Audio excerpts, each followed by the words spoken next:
Hi everyone, and welcome to the Legal Disruptors Digital Roundtable. Summize recently surveyed over 100 in-house legal professionals to understand their views on the current challenges and attitudes around digital transformation, workload, technology, and CLM, and released the Legal Disruptors report with their findings. Today, we'll be discussing the findings of the Summize's Legal Disruptors report in more detail. So without further ado, let's have an introduction from everybody on the call. So maybe I'll start with you, Alice. Sure. So hi everybody, my name is Alice Stephenson and I am the founder and CEO of Stephenson Law. Before that I was in-house, and before that I was in private practice. So I started Stephenson Law 6 years ago. We're a boutique law firm and we specialise in working alongside in-house legal teams to provide them with a bolt-on resource packaged up as a subscription. So we have a multidisciplinary team. We have commercial, tech, data protection, IP, employment and corporate lawyers. And we work with businesses that don't have any legal team. We work with sole heads of legal, GCs, and we also work alongside larger teams to support them with their day-to-day needs. Martin, do you want to go next? Hi there, Martin Cotterill. I'm General Counsel of Thought Machine.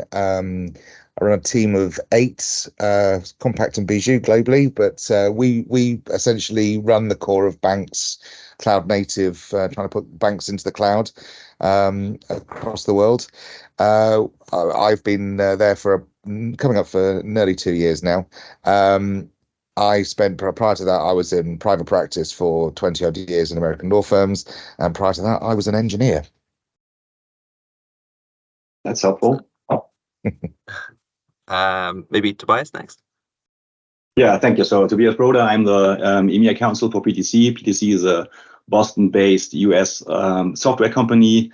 We are bringing digitalization to our industrial clients. So trying to establish a digital thread there that goes from engineering to manufacturing and then service and then like back to R&D and engineering, depending on how the product behaved in real life. So the whole product lifecycle is manageable with our solutions. And I think you will be seeing also that the legal department of PTC has been influenced quite a bit by these concepts of digital threads. Tobias. Mariana? Yes, thank you, Marc. So I'm Mariana Genton. I'm a director at legal here at PTC as well. Prior to that, I've been working as in-house counsel in the tech industry for a bit over 10 years, and I've been spending quite a lot of time and energy recently to boost our legal operations, partnering with our legal ops lead lawyer and also with Tobias on the matters. Very happy to be here. Thank you. And last but definitely not least, Tom. Thanks, Marc. I'm Tom Dunlop. I am the founder and CEO of Summize, CLM solution that started around 4 years ago. Prior to that, I was a lawyer primarily in-house, again, for software businesses, kind of usually quite small teams that scaled up to an exit of some description, which led to the pain that the Summize was born from. So the format for this roundtable, I have some talking points that I have in mind, but if there are any further questions, I will probably ask them of the people. So hopefully there won't be any curveballs. But if I start us off with a comparatively easy one, so this is around workload for in-house, and I think one of the findings in the report was around the in-house lawyers were spending quite a lot of their time on basic tasks, kind of at the expense of kind of more complex tasks. So I suppose my question is are you finding that same thing, and how do you think it can be improved? So maybe I'll start with Tobias this time. Yeah, thanks. So I would say looking at this topic of like less value at work and like high workloads, you probably have to look at that from a holistic perspective, yeah, because the legal department is obviously not working in isolation, but it's part of a cross-functional team, and so you need to understand like the needs, the requirements, the working methodologies, the culture to some degree of such cross-functional teams and how they interact in order to then also improve respective processes in a way that legal does not get involved at all or gets involved only to a certain degree in certain tasks that can easily also be handled by other stakeholders in such cross-functional process. Yeah, the prerequisite for that obviously is, given that it's always a little bit of a like close to potential risk type of work that we as legal department are doing, is that you have a fail-safe, traceable, efficient process that helps then also to delegate or to enable self-service abilities for such cross-functional teams. And I think if we're like tackling this as a company and as an enterprise and as a cross-functional group, yeah, not only the legal department, then we'll be getting much more into the space where legal can focus on the real value add topics. Good point. And I think I'll come back to self-serve in a minute and how people deal with that within their organizations. But if I keep with the same two questions, maybe to Martin this time. So one of the things that I did when I came into GC, my current company, was because we got a relatively small number of folks and we have to do quite big deals that take a long time. This was a real problem for us because we had a lot of the usual thing, the usual suspects, NDAs and things like that used to come into a mailbox, and the deals were taking too long. So those were the two pinch points that drew so much of our time. And being an ex-engineer, as I mentioned, that was important I mentioned it because I used engineering principles essentially, debottlenecked our department. So we sat down and we actually just broke apart exactly what was coming out. We took our contracts, used a sort of data analytics approach to it. And we did two things primarily. One is we brought in all the low-hanging fruits. We actually used Summize, the Slack tool, because we're in a tech business. We're on Slack already. Engineers love it, and we integrate all our NDAs, and we're about to do our trial agreements through it. And it's taken a huge sway out. So I think we generated, since we launched it in the end of Feb, we've generated about 250 NDAs through the tool. So that would ordinarily be lawyers clicking things and moving things around, and it's time. The other thing was actually just looking at our contracts and doing legal design on our contracts, because a lot of these things are built up of sedimentary layers of previous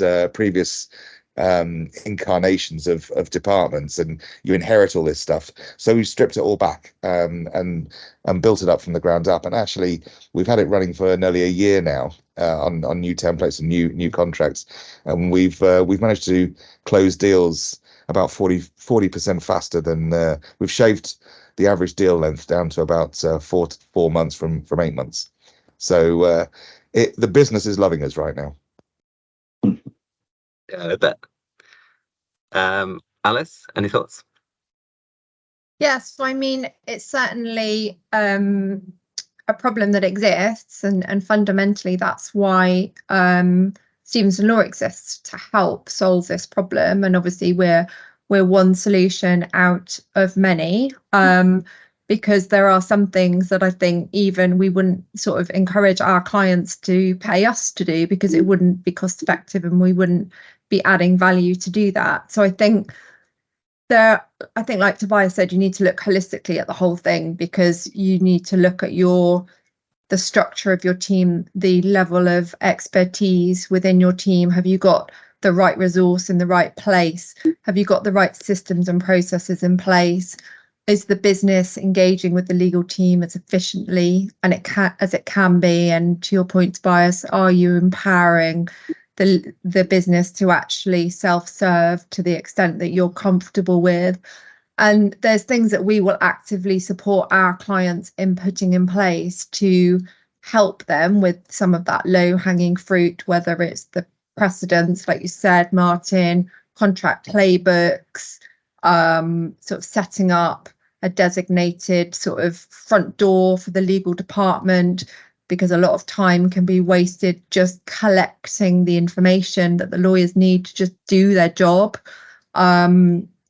So there's lots of different ways that you can tackle it. And also I think training for the team is really, really important and sometimes overlooked. I think making sure that the team really has the knowledge and the expertise and the skills to properly manage their workload efficiently is also really important.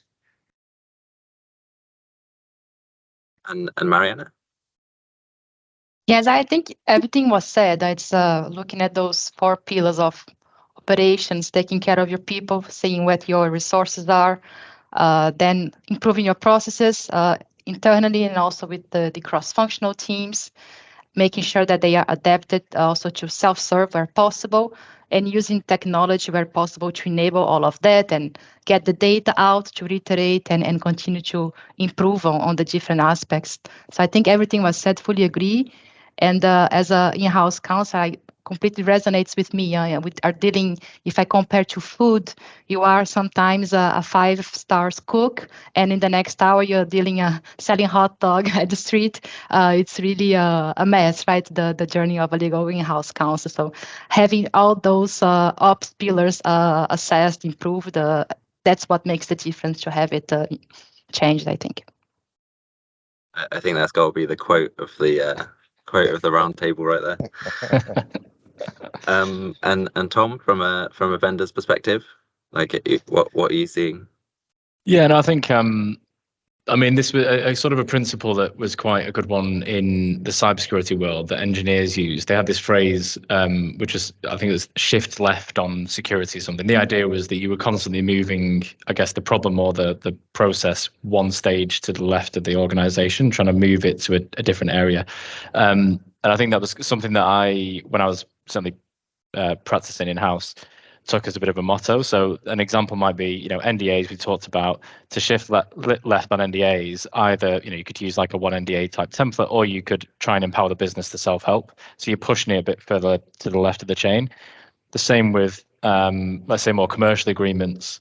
Alice referenced it before about having a playbook in place. Well, maybe you could shift left and empower more junior lawyers with slightly higher value agreements instead of kind of hoarding that knowledge, put something in a playbook, empower them to take on more responsibility. And I think if you just generally have that sort of approach of trying to move every commercial agreement or the kind of lower value work one place to the left, it's actually quite a good focus point about how you can work around that across all your contracts, just to free up everyone's time and actually get the right people doing the right levels of work. So that's a good motto we used to have. Just want to add one point maybe to Martin, your quote, like that the business loves you right now. Yeah. So what we need to have in mind is that this is obviously a twofold exercise here. Yeah? We not only want you to reduce the low value add work from a legal perspective, but we would want to increase, of course, also the value for the business. Yeah. And where we are getting out of a low value add work, this might be a high value add for the business actually. Yeah. So where certain things are just getting much more much easier, or the speed is getting higher, or the reliability, the standardization of certain feedback that the business is getting and is helping them to kind of get to the next stage of their process, is something that is obviously a high value there. So this needs to be kept in a balance, and not only look from a legal department perspective, but obviously also from like, how does it serve the business and does it make it even better then? That's a good segue to talking about self-serve, because ultimately you're making it easier for the salesperson or the procurement person to be able to create agreements for the deals that they're dealing with. So I'd say lawyers are fairly cautious by their nature, I'd say. So self-serve ultimately gives other people, potentially non-legal people, the ability to create agreements within the organization. So I guess from your own personal perspectives, like what are your thoughts on self-serve, and how how much are you, I suppose, willing to push to the business to hopefully make your increase your capacity. So I think Mariana, you also mentioned self-serve. So maybe I'll start with you this time. Yes, I think it's not suitable for all matters for sure, right? It has to be targeted, I would say, in that balance of where it's getting the business to get the work done quickly and obtain the information or the document they need quickly, but at the same time, not passing on all the responsibility of the matter to the business. So you have to balance out. It has to generate value. I think whenever the matter is simple enough that the resource who was doing that is better off doing something else, that there is a better ownership for that matter in the organization, that's where you start. And after that, I've seen some other companies that have been going as far as enabling the business to actually negotiate difficult clauses and get into the heart of the contract. You can go really far, but it depends on your organization, on how much appetite for risk the business will have, how much resources you have for training, for enabling people. But I'm personally, I want to be out of a job soon. That's the goal. But of course, you have to balance that out in the business where you are, the type of risk that you're passing out, and who in the organization is the best person to manage that risk and to have the responsibility on it. Tobias? Yeah. So it depends very much on the design, I would think. If you can self-serve and if this is like a win-win for all involved. Yeah. So it needs to be easy for the users to go through this process and needs to be then efficient in terms of the results that are being generated. And it needs to be, of course, then fail-safe to Mariana's point. One positive aspect that I would want to add here then is if this is set up in the right way, and if people are going through a more standardized process, this is a way of knowledge transfer actually within the organization, because people do better understand then what are the requirements of the legal department, what information do you need, what stages do you have to go through in order to complete a given task. If this is completely individualistic, case by case, sending an email, giving a phone call, getting like 3 different answers on 2 questions, people have, of course, like a problem in orienting themselves and getting the respective guidance. If you're doing this in a more systematical fashion and have respective processes for self-serve, this also sinks in then in non-legal stakeholders in the process, and they understand better like what it needs in order to complete a certain legal related task. Yeah, I think I think the metric is like contract velocity these days, right? And it increases things like that, jazzy terms. Maybe Martin. Yeah, I think you've got to pick your battles and pick what you're aiming it at. But if you're aiming it at something which truly can, it works very well for something which is not too negotiable. So instruments like NDAs, which are fairly standard, instruments like partner kind of take-ons and trademark kind of sharing letters, and there's a whole sway of things that it works really, really well with. Obviously, well, for us, we wouldn't be doing self-serve for our main contracts with banks. But the other thing is, once you pick your battles, training is vital. You've got to roll it out into the business and make sure the folks that are doing it actually understand how to do it. The way we tackle that is we didn't kick open the door to everyone. So we chose in each region that each of our hubs, a select few, where they sort of root it. They became sort of super users, if you like.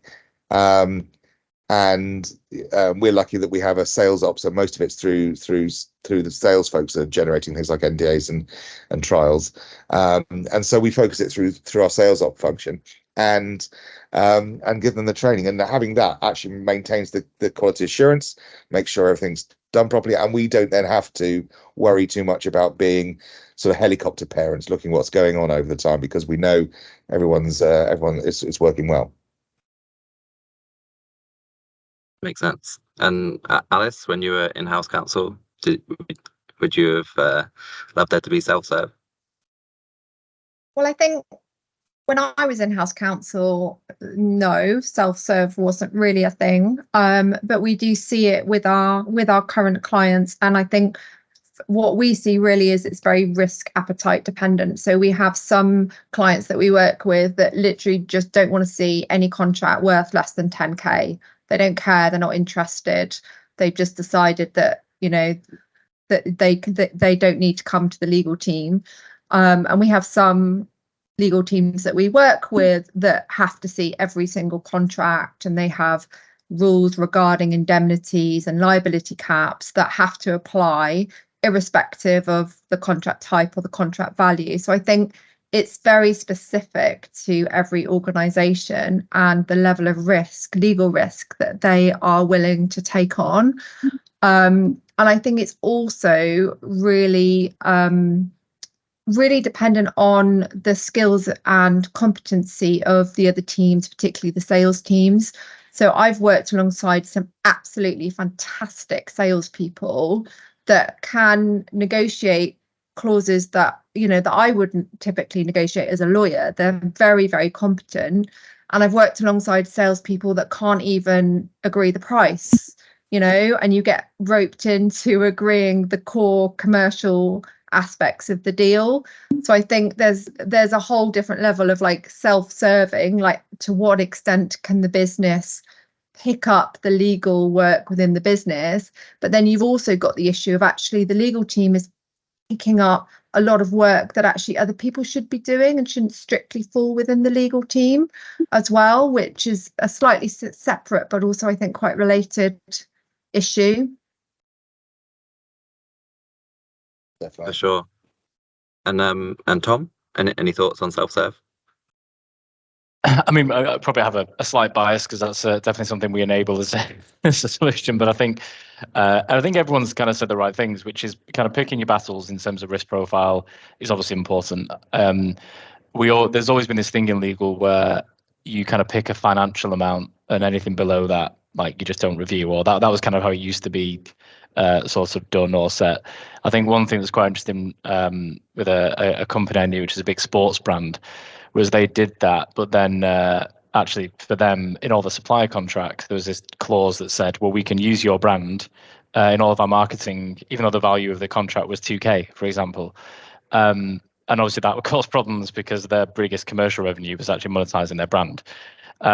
So I think, again, risk appetite for that. The instant solution to that shouldn't be that legal has to review everything, but picking a small pilot team in the relevant organizations, educating them on why that's not a good clause and how you can find it. Obviously, introducing things like tech is ideal in that scenario.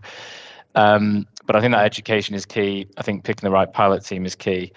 When you're kind of setting the kind of financial amounts or the kind of risk appetite you're looking to do. One thing that's interesting I did in sales was if you educate them right and you get the right people, they're actually probably better negotiators than the lawyers. I mean, that's what they do as a living. So some of our best sales guys in a previous company, when I got on the phone with them, I was like, actually, I wouldn't have negotiated the same. Like they hold a really hard line because that's what they do for a living. So if you pick the right people, it can be really empowering for the legal team, but it's got to be controlled.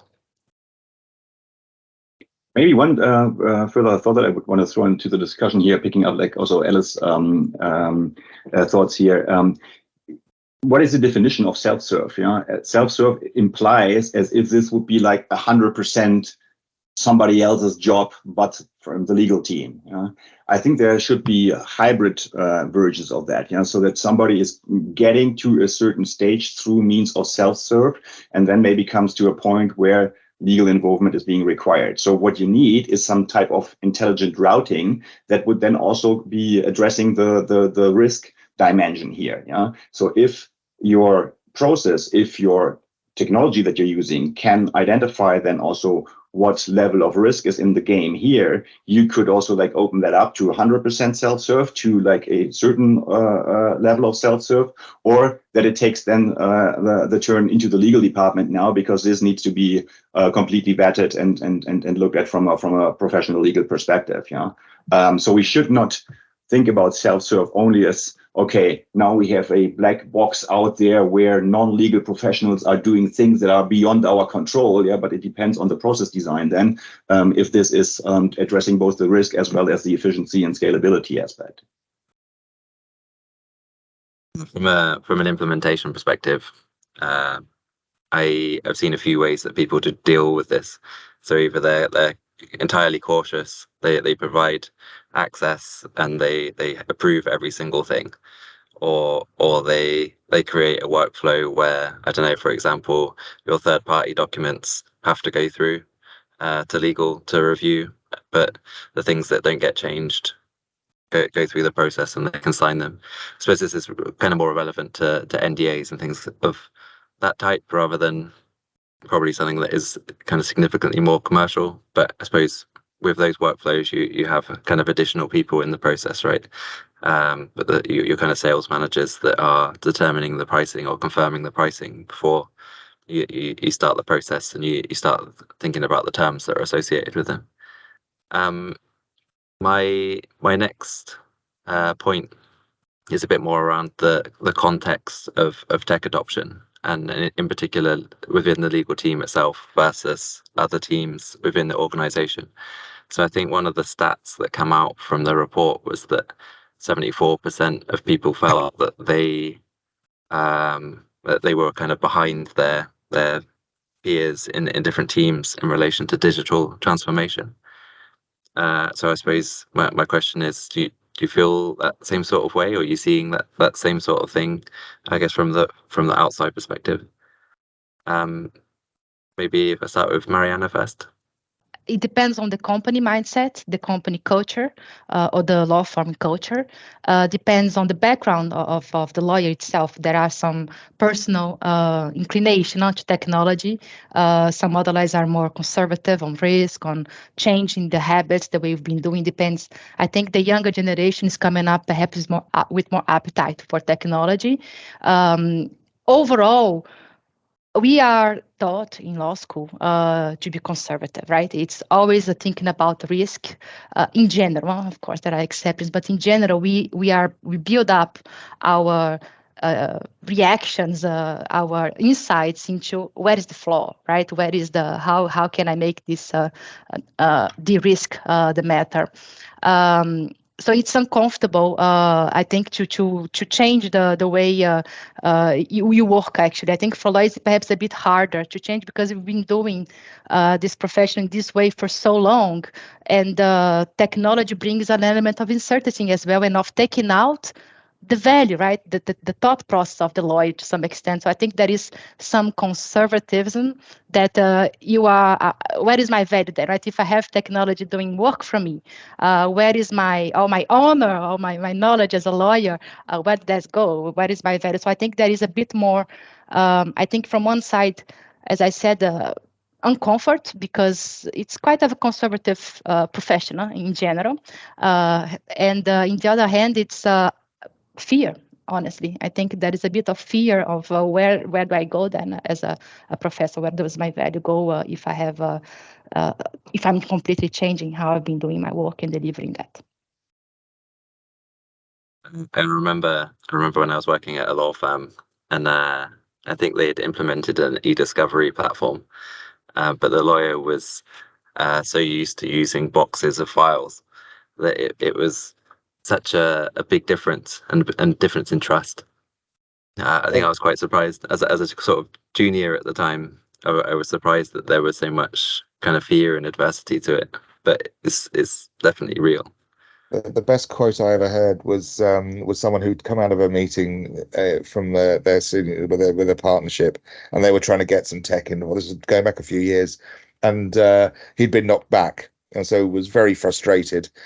And so I was asking about how it went. He goes, "Well, I've just had to go up and ask a bunch of millionaires to cut down their income, so I got the only result I expected."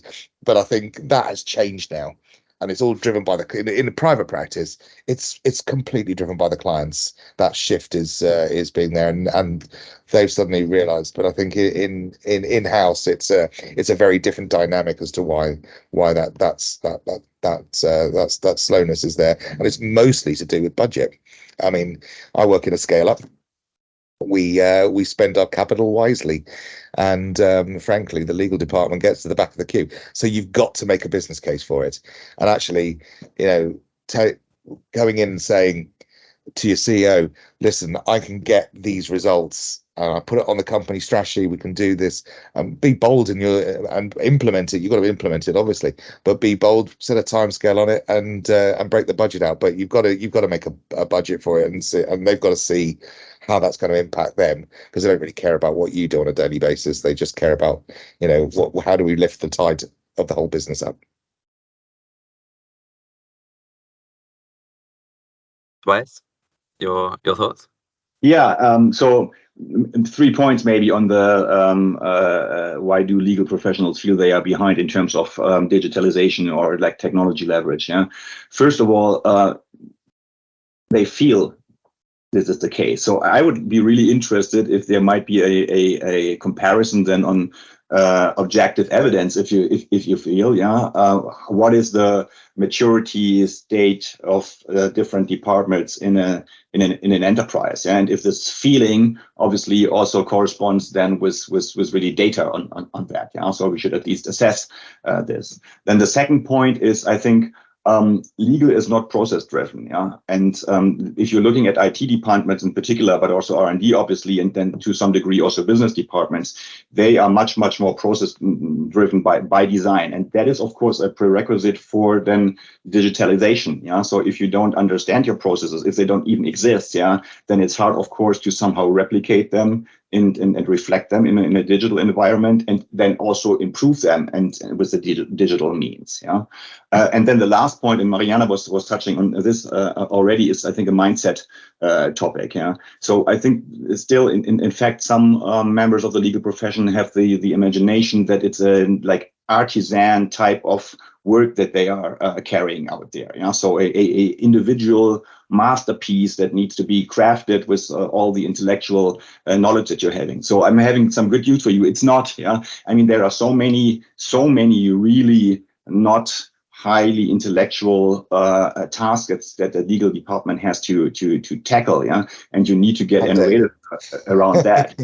There are, of course, also, I mean, from this, every case is different. No, it's not. Yeah, I mean, you need to standardize that. You need to systematize that. Yeah, but of course there are also then the parts where you need the full legal brain, and it needs to dive deep into the matter and understand really the facts of the case, and then provide also a more individual and if you will artisan solution. But this is not like the one size covers all approach. And I think this mindset also needs to change. And it's a generation topic to some degree. I agree with Mariana completely.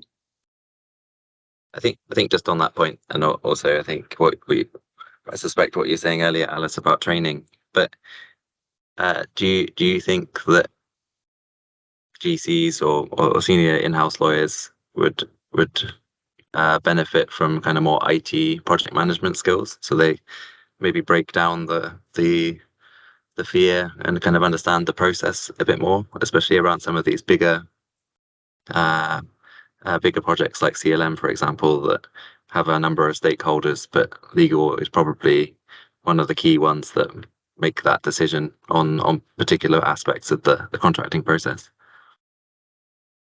Yeah, I mean, I think lawyers would benefit from being upskilled in lots of different areas. Project management would probably be one of them. I think my experience is we primarily work with fast growth scale-ups, and depending on the perceived value of legal held by the founder or the board, which varies wildly. So we work with a few legal tech companies that have been started by ex-lawyers like you, Tom, and actually, they really get the importance of this. Or we work with companies that, have been started by product people and they really don't get it. So legal is often the afterthought. And what we see is actually the legal function is usually the last one to be built, the last one to be developed, the last one that gets allocated any budget, to your point, Martin. And often that does cause the legal team to be behind in everything, not just in legal tech, but in resource, in systems and processes, in budget. And, you know, I've also worked with some much bigger organizations where the legal team is really sort of forced into adopting or fitting around the technology that has been implemented by the other teams, particularly the sales teams.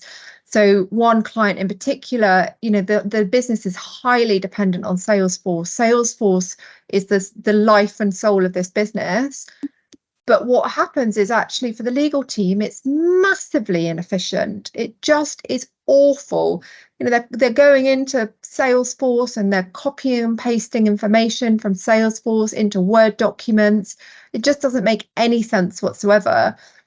But they're having to kind of live with that legacy that the sales function is generally the priority over legal, and therefore it kind of has to fit itself a little bit. And I think it's really down to the individuals within the legal team, leading the legal team, to put the business case forward for why actually the legal tech needs to be there to support and sort of integrate with all of the rest of the tech within the business.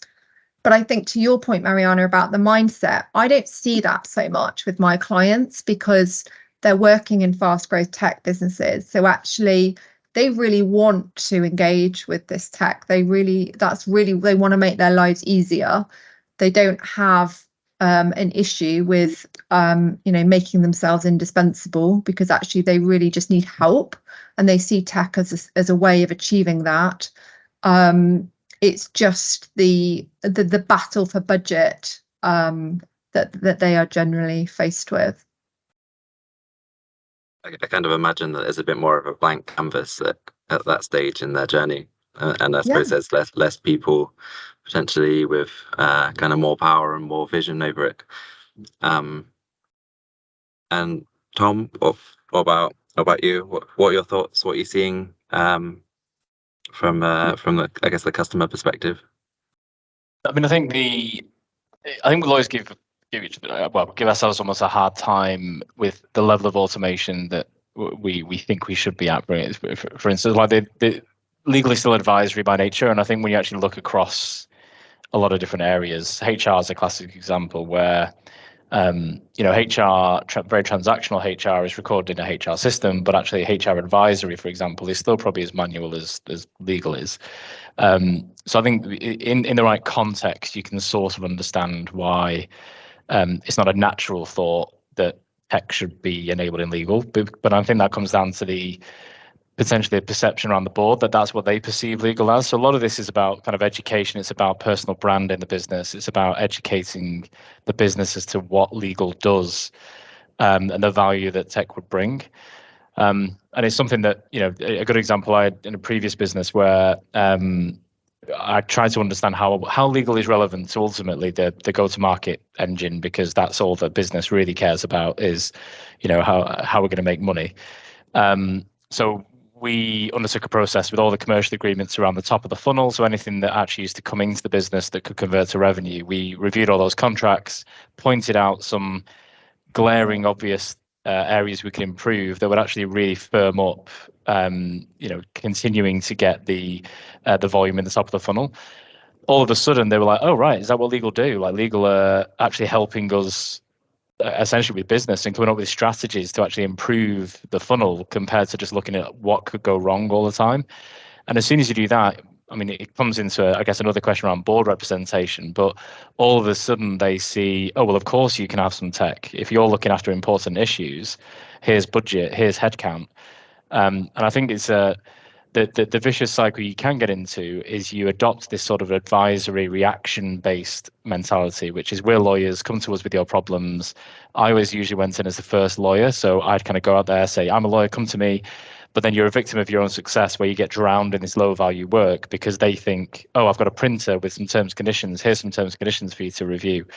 And then that kind of compounds that personal brand of being very reactionary, advisory, legal in a corner. Just send them stuff and they'll get on with it.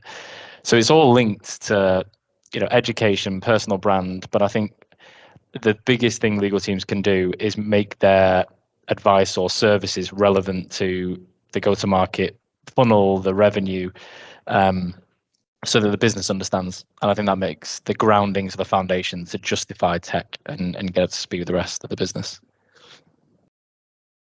Yeah, so I fully agree. I think, thank God, it's not that desperate, the situation, like Alice has maybe outlined that from a budgeting perspective. I mean, this is a real issue, so no doubt about that. Also, like the first mover issue, yeah, that there are certain systems and processes established, and then you need to adapt somehow is definitely real, and you need to tackle that. Yeah, but I fully agree with Tom's point of view. Yeah, so I mean, at PDC, so the legal department is to some degree really part of the sales team. Yeah, we are a customer-facing organization. We are the ones who are enabling the business. Yeah, a high degree of the overall revenue of the company goes over legal staff. So if this is not relevant, then I'm asking myself, what is relevant? Yeah, and so the point is also to get them to, and I'm not saying that this anybody has implied that, yeah, but to like also close down this excuse department. Oh, we are always the last, and we are the poorest department of the company, and so on, and to get ahead of the curve and to make your voice heard, and also to involve yourself, obviously, then in the design of enterprise systems, and make people understand also what is like your role and where you are coming into the play, because this is sometimes really just the point that there is nobody from legal who's stepping up and saying, hey, and by the way, now in the cross-functional process design, this is where you need to take into account like our requirements and how they are fitting here in the overall picture. Do any of the others have any thoughts on that? I mean, it does actually bleed into the next point, as Tom said, you know, around representation of where legal fit in the business, and I think profile and indeed intake. You know, the last thing, I have very strong opinions in our business. The last thing I want our team to be is a post box, because it compounds the whole issue that Tobias was mentioning about, you know, the poor stepchild being shoved into the corner. We need to get out there. We need to get business cases of what we want, and we need to show value. As Tom said, the way that we're suddenly being carried on the shoulders of our salespeople at the moment is we actually reduce their time to their sales pipeline, and they saw a visible change over a period of time, and so they now like us, which is lovely. I think, yeah, the one of the topics was about board representation, but I think in this discussion, it's a bit more about how the legal team reflects their value to the business. So is it, I guess, a quick whip round from everybody, but is it the case that there should be board representation for like always for the GC to reflect that value and show to the board kind of the proactive elements as opposed to just the reactive elements? Or is the approach a bit more integrated, so getting involved with your kind of sales and procurement teams kind of at the coalface? So maybe I'll go around, maybe Martin, if you start first.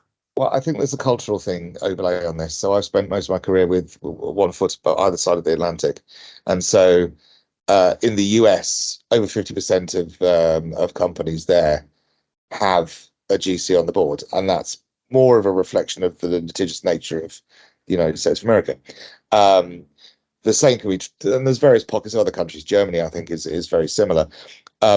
Whereas here, of course, in the UK, I'm assuming a lot of people here in the UK, but maybe not some of the listeners, but culturally it's been very, very different to that. Although I will say, I think that is changing, certainly in the tech world. I'm a part of a group of tech GCs where we do these surveys across, and it was really interesting that in the tech industry, around 85% of GCs in the tech industry, and this is across, you know, US, UK, Europe, are on the exec management team, and I think that's a reflection of just the role that we're playing in those businesses. I don't really mean sort of scale ups. When you're a startup, you're barely lucky to have a lawyer in the business, as Alice has said. But I think it's cultural, and I think we're slowly getting there. But you've got to remember, there's all sorts of other factors of why people go on boards, and when you're in a tech industry, most of them is around funding, and they get first dibs. So you're at the back of the queue. Thanks, Martin. Alice, your thoughts on board representation?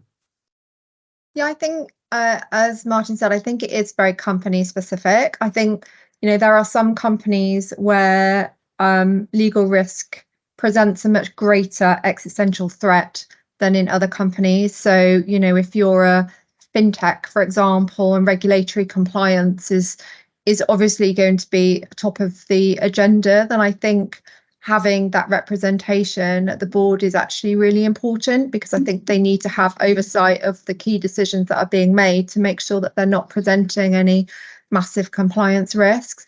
I think having representation at the C-suite, at the executive level, is really, really important. And actually, I don't think happens as much as it really should. I was talking to a GC recently of quite a big company who's not on the exec board, even though the head of people is on there, and the CFO's on there. It made no sense why she wasn't on there. And I think the business is missing out on the value that a GC can offer to it by not involving them in those conversations. Tobias, next. Yeah, so I would like to get out of this risk mitigation perspective. So I mean, that is obviously the core competence, if you will, or at least the traditional perception and self-perception of the legal profession. And you need to have then somebody who is able to talk on an eye level with the business owners on then also shaping the corporate strategy in the light of certain risks and how to mitigate them. Yeah. But equally important, it is for such a GC then, or for the legal professionals in a company, to also look for the opportunity for the business, really. Yeah. I mean, you need to understand, for example, the regulatory environment your customers are working in order to be able to produce products or solutions that are taking into account the also future trends and needs then of your customers. So I think this is a collaborative effort then in a highly complex and extremely dynamic world where you would be missing a legal professional then also that looks at these opportunities that you could create from the specific perspective and know-how that you have. Yeah? That's the one topic. The second one then is on the whole digitalization efforts. Yeah. These are often C-level projects, if it spans the whole enterprise. If you don't have a representation there, then in order to get, as we discussed, ahead of the curve and making your voice heard, what value you're providing and how you need to be taken into account in order to really also capitalize on this value for everybody in the company, at what stage in the process of digitizing workflows and so on, then you have a harder time to establish grassroots initiatives that will be compensating this lag. It's about value, and the value that the GC will bring to the table. And I think, as Tobias said, that is the pure legal aspect of risk mitigating, the legal point of view, but also the business opportunities, especially in-house. The legal professionals, they are seeing so much that is going on in the company. We are really a source of information on all matters and able to connect the dots on different things. So I think there is a lot of value missed out if the GC is not in the table, and being able to also bring that point of view really beyond on the pure legal aspect, but bringing a diverse point of view to the table, based on as well on, I think, all the different topics and diverse topics that we touch day to day. It's really a miss, I think, a loss for the companies that don't, but agree with Martin, it's cultural to some extent, depends on the company, depends on the person as well, right? On the GC, on the legal department, the mindset of the department. So there are a lot of factors there, but overall, the business misses out because there is a lot of value that I think legal counsel can bring. I think just to add to your diversity point, Mariana, I think as lawyers, we have a very unique training that nobody else in the business is probably going to have unless they've sort of trained as a lawyer and then gone on to do something else. And I think that training that we have gives us the perspective on things that perhaps nobody else would have, and we can really offer value, especially if you've got somebody who's really an experienced GC and has seen and experienced lots of different situations and scenarios, that actually they can really help, I guess, come up with solutions that other people might not be able to see.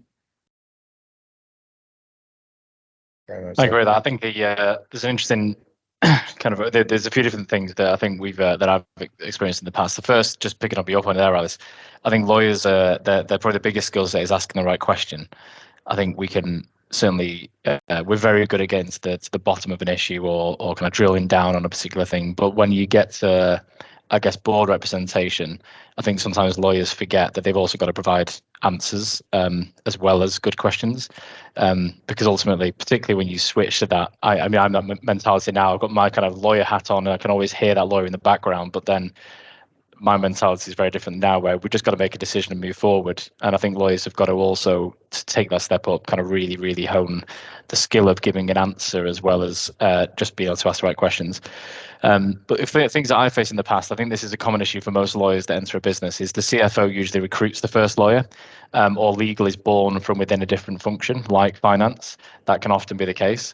So automatically, to get a seat on the board, for example, well, one, you've got to decide, do you want a seat on the board? I mean, it's also big exposure to the board is another issue. But often the CFO is probably reluctant to just promote someone or have someone that essentially reports into them to sit alongside them in the board. So one of the ways I did in that scenario is to become the company secretary. That can be a way of at least getting in the room, because you're there to take minutes, you're there to look after the corporate stuff that maybe no one else wants to do, but it just gets you in the room so you can prove your value, work on your personal brand. But the second side was actually, most companies have a mission, an objective, some kind of milestone they want to reach, whether it's an exit or an IPO or a particular end game in mind.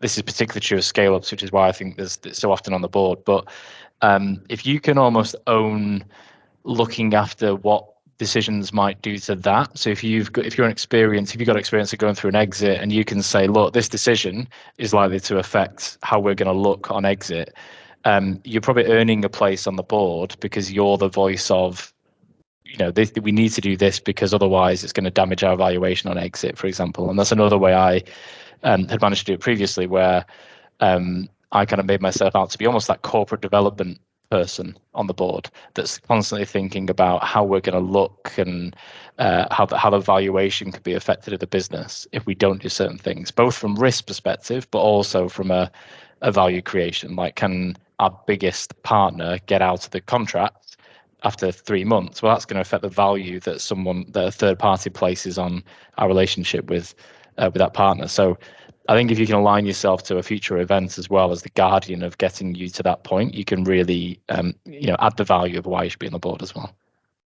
So if I quickly go into the how to access your contracts, I think a lot of people within the survey, within the report, said that they found it difficult to actually find the contracts. I guess that's either the ones that they've executed previously, or perhaps the ones that they're looking for the wording that they need for a currently drafted one. But is that what you find? And do you think that technology can assist with that? So maybe I'll start with Martin first. This is the one that I was most surprised about, actually. Same here. Yeah, I can only surmise here that there's a real hodgepodge out there, and I really wonder what's causing it. I mean, I'm lucky in that I guess I work for we're only 8 years old or 9 years old, so we don't have the problem, and we most tech businesses launch on a G Suite or equivalent, and it's dead easy. So it's not a problem I'm totally familiar with, but I sort of understand if you're in a different business and you've got this sedimentary rock of layers and layers of things, that can be a problem. But I think, yes, tech can solve it. I mean, let's face it, data is, contracts is just data. And by God, we know how to handle data these days. So I think the way forward, and I think it's a general approach when you're putting anything into certainly the legal function, it's probably a result of it being shifted around between different departments over time, it being sort of scattered in all different places. Don't try and bite it all off in one go. Don't reach for perfection and then launch and then strive for perfection. And so get your current stuff on, in play, and then work to slowly bring stuff in, and then suddenly you'll find you've got it sorted. So I think it is a problem. I don't quite understand but I think it's a very solvable problem. Does anybody else have any thoughts? I think from my experience before of trying to consolidate things into a CLM platform tends to be where there's kind of a bigger organization where they're using like G Drive, SharePoint in folder structures that people don't really know properly. So some things are on C Drive, kind of probably possibly things that are still in paper from the kind of olden days that are still in force, but it's just been left in paper, and it still amazingly still happens. But I think it's basically where there's a whole spread, and over time the business has evolved and gone in different directions, but people have kind of done what they feel is best. It's really an iterative process, and as somebody that has gone into businesses and helped them to build their legal function where everybody has just been signing their own contracts and it's all sitting in their inboxes and God knows where, and even just sort of trying to create some kind of central source of truth is the first issue that you have. Lots of our businesses will just start storing their documents in G Suite or Microsoft or Dropbox or whatever works for them. And then I think as the business becomes more sophisticated, they'll naturally start looking at products that have been built specifically for this. I think there is often a question of, well, who is going to own that product? Is it going to be legal? Is it going to be sales? Is it going to be procurement? Because I've seen all three of those be responsible for the contract management system. And as outsourced support for legal teams, we frequently have access to our clients' contract management systems as well. And that works really, really well. So we're not, sending contracts over by email and then they have to put them in the right place. So I think the tech can really enable collaboration across different teams and with suppliers and with vendors and as well. So it can certainly make life easier, but equally picking the right one is not easy. And we've had a few clients implement systems that they've quickly realized is not right for them. And I think as lawyers, back to your point earlier about sort of project management, I think it can be easily underestimated the scope of implementing a system like this. And it can be quite easy to just go out, buy something, get it up and running, give everybody their username and password and just expect it to work. But actually that's never going to work. It needs to be really dealt with as a proper change management process that's being project managed by somebody for it to be successful. I think legal probably needs to be the one of those three that is the product owner. Final thoughts, Tobias, Mariana, Tom also. Mariana, you want to go first? Yes, I agree, Alice. I think technology is key, especially nowadays. And there was such a development in the technology in this space compared to even 5 years ago, 10. So today is key. There are so many things, not only to have the access, the central source of truth, but to go really, really beyond that with the data. So it's really key, and I think a differentiator, the technology in that space. And on the other side, it's a program, right? It has to be rolled out as a program. It takes resources, takes investment, takes planning. So it's key to take that very seriously and plan for it and have the right resources in place to drive it. Yeah, maybe so. I was surprised on this element of the survey there, because yes, of course, you need a single source of truth, yeah, and of course you need to be able to retrieve that, and you need to be able to analyze that, yeah.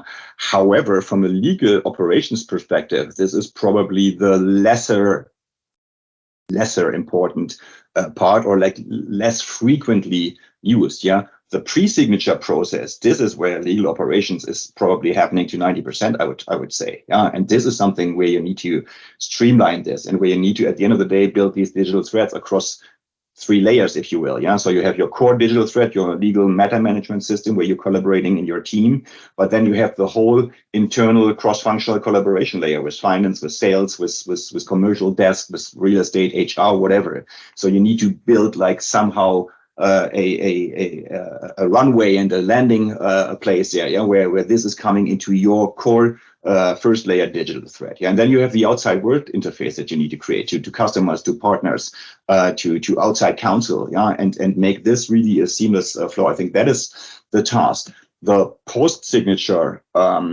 single source of truth is, of course, relevant for legal, but I think it's even more relevant for the business. Yeah? And this is why also CLM is not just for legal, it is an enterprise system.